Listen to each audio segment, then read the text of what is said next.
napupuyat. Okay. Ano natin? Bakit ba tayo kailangan matulog, Dok? Dahil ito yung panahon na bumabawi ang katawan natin sa mga enerhiya at sa mga nutrisyon na ginamit natin sa buong araw. Ayan. Tama ba yung narinig ko dati, dito daw nagre-regenerate yung cells? Yes, dahil sabihin natin ang ating puso, kailangan din magpahinga. Kasi ang normal heart rate natin, sabihin natin 60 to 100. Okay. Pero pag excited ka, nagmamadali, naghahabol ka ng oras, tumataas ang iyong heart rate. Heart rate. So, napapagod din si puso, hindi ba? Kailangan din magkalma siya. Okay. So, sa oras ng tulog ka, makikita mo na nasa low end siya ng heart rate rate, normal beat. Kaya mas kalmado, mas nakakapagpahinga, na mas nakaka-recharge siya. Okay. Kung may partes din ba ng katawan na nagtatrabaho habang natutulog? Yes, syempre yung kailangan continuous ang pagtibok ng puso, continuous ang cycle ng ating paghihinga, yung respiration, continuous din ang ating takbo ng bituka. Yun. At syempre, pagdaloy ng dugo sa katawan. Ayan. Sa gabi lang ba natutulog? Hindi naman, dahil sa ngayon, makikita natin, nag-a-adjust na rin tayo dahil sa panahon, sa trabaho. May mga tinatawag na graveyard shift, night shift. Maski na noon, maski na wala pang BPO, mga security guard, mga nurses. Alam naman natin na mga nurse natin ay may mga shift na 3 oras na 6 to 2, 2 to 10, at 10 to 6. Mga ganon. So, yung proseso ng pag-heal ng body, pagka natutulog ang tao sa gabi, ganun din ang mangyayari pag isang tao tulog naman sa umaga. Yes, nangyayari din siya. Pero iba pa rin yung tunay na umaga at hanggang gabi. Dahil yung tinatawag natin circadian rhythm. Yung meron tayong hormone, meron tayong steroid sa katawan na pang-natural na mas lalong tataas. Halimbawa, pagkagising mo, mula alas 8 ng umaga, medyo high ang energy mo. Pagdating ng alas 4 medya ng hapon, medyo low na. Dahil ito yung parang surge ng mga energy at mga hormones ng katawan Na niya. natural? Ng natural. Whether you like it or not, it Yes. happens? Oo. Kaya nga minsan, hindi ba, meron tayong mga gamot, ay itapat mo sa mga alas 8 ang pag-inom. Dahil isasakay mo ito sa surge ng production ng katawan mo.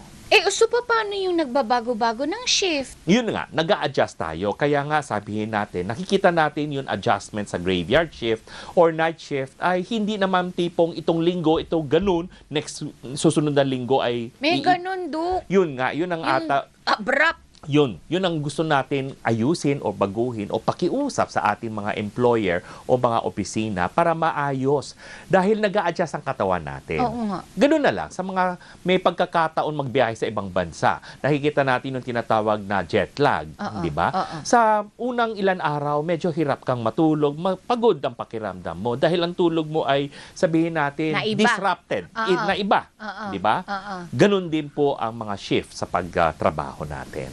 So, pagka tayo may jet lag, pasensya na po, pagka halimbawa nagbabiyahe, at leisure yung pagtulog mo. Yun nga, oo. Kaya kita mo, mga... Sa empleyado, hindi. Totoo. Pero tingnan mo, maski nasabihin mo, bihasa ka na sa mga sa shifting or sa jet lag, mga piloto meron agwat. May oras na hindi sila mag-piloto para makarecover. Kasi alam ng management yan at pinag-aralan ang kalusugan nila ayon sa tulog at time zone. Kaya may rotation. Yes. Hindi ang basta-basta pang Amerika ka lang, pang Europa ka lang, baliktad ang oras natin. Bakit ba, Dok? Ano ba ang epekto pagka napupuyat ako? Ang dami. Lahat ng parte ng katawan mo. Utak na lang, number 1. Hindi ba? Pag hindi ka nakatulog, sabihin natin, in general, irritable ka. Ang init ng ulo mo. Parang lahat na lang mali. Okay. Di ba? Minsan, grouchy. Sabihin natin pag estudyante, kulang ka sa tulog, ang hina ng focus mo sa opisina, ay sa klase. Poor focus. Tsaka yung memory mo bagsak. Yes, nagbasa ka ng libro mo. Yes, nagtapos ka buong lesson plan mo. Pero wala kang retention. Dahil ginawa mo lang ay the act of reading, wala kang the act of understanding. Dahil pagod ka na eh. Now, anong epekto rin sa utak? Medyo nagmo-mood changes ka. Kasama na doon ang anxiety, na dyan na rin ang depression. Okay, what else? Puso mo. Ano naman ang puso ko? Oh, pag hindi ka nakatulog, hindi ba may tendency tumaas ang blood pressure mo? Pagpuyat? Yes, pagpuyat. Dahil kailangan ko tumibok ng mas okay, ng mas mataas ang energy. Dahil? Dahil medyo kulang ang energy mo nga, kulang ang power mo, kailangan ko mag-pump. At syempre, mas malakas ang demand sa puso mo. Okay. The heart is the pump.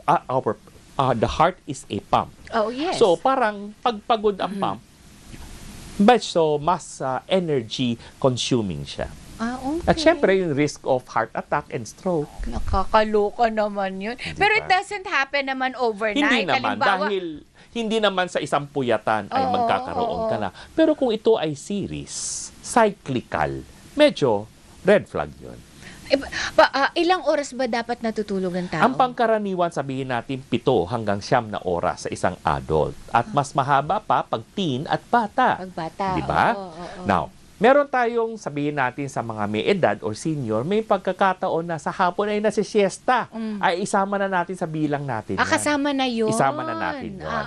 Yun nga, bakit pagka tumatanda kang aga mo gumising? Mas mabilis. Kasi aga mo matulog, aga mo rin magising. dahil nakokompleto mo yung tinatawag natin na cycle. Yung mga REM at non-REM mo. Okay. Basta, ang pakay natin dito pagkagising mo ba okay na okay ka? Bawing-bawi ka ba? Ayun. Di ba? Meron iba, ang haba ng tulog. Oo. Pagkagising, pagod. Yun nga. Meron bang masama din ba yung oversleeping? Ideally, sabihin natin na sa loob ng 7 to 9 hours. Dahil minsan, bakit nag-overextended sleep ka? Dahil pagod na pagod ang katawan mo. At mali ang konsepto. Naiisipin mo na okay lang mapuyat at pagpagod ako itong linggo dahil matutulog ako sa weekend. Okay. Hindi ganun. Hindi lang yung okay lang magpuyat. Hindi babawiin? No, hindi mo kayang ibawi sa isang weekend. Dahil yun, risk mo for obesity, hypertension, diabetes, mental health issues, depression, anxiety. Sabihin natin na pati yung immune system mo babagsak. Lahat ng yan dahil lang puyat ako? Bakit? Ang gadget mo nga kailangan mo i-charge Katawan pa kaya? Totoo ba na pagka natutulog sa tanghali, lalaki? Depende yan, no? Sabihin natin, pag mga sanggol, mas mahaba kasi ang sleeping time. Mga babies nga, 16 hours, di ba? So, ganun din po. During that, depende sa edad. So, sa edad, Pagkabata, usually yun ang sinasabi. dahil nangyayari yon. Talaga ba? Dahil yan dyan ang growth spurts, development. Pero sa mga may edad, Pag matanda na. ay wala na. Sabihin natin, recovery at recharge na lang yan. Recovery at Recovery at recharge, okay naman yan. Paano kaya makaka-induce ng sleep, Doc? Para hindi naman ako mapuyat. Dahil ang ideal sleep hygiene natin, dapat same time, same channel. May body clock ako. Same time ang tulog, same time ang gising. Okay. Pati na sa gising, ha? Okay. Tapos, syempre, may mga ambience effect ka. Sabihin natin, tahimik na lang. Hindi yung parang mainit.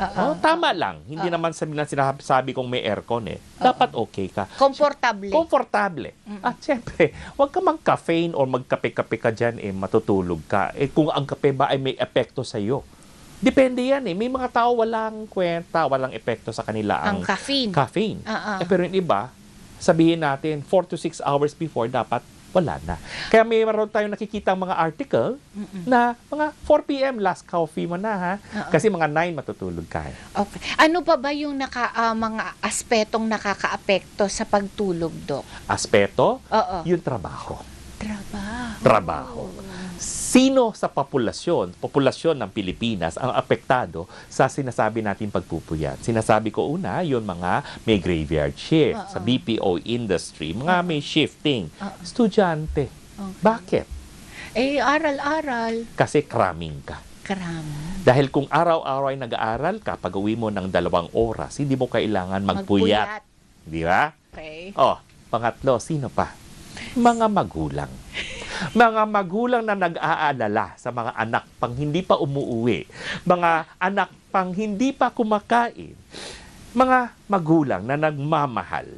Yon, tingin ko ay isa sa mga populasyon na apektado sa pagpupuyat. At syempre, sabihin natin, binanggit mo kanina, yung mga may edad, medyo nag-iiba na po ang sleep cycle nila, kaya mas nagpupuyat sila. Pero yun nga, ang bottom line ko dito, basta pagkagising mo, hindi pagod. What can you say about puyat and alcohol? Lalo ng bad combination yan. Hindi dapat dinadaan. Pampatulog eh. Hindi. Ay, pangkaraniwan na rason yan sa mga pasyente. Pampatulog, pampagana. Ay, anong gusto mong gawin mo? Hindi ba, siyempre, bakit ka nawawalan ng wisyo at nakakatulog ka? Dahil sinashutdown niya mga organs na dapat magtrabaho. Oh my gosh. Doubt the term.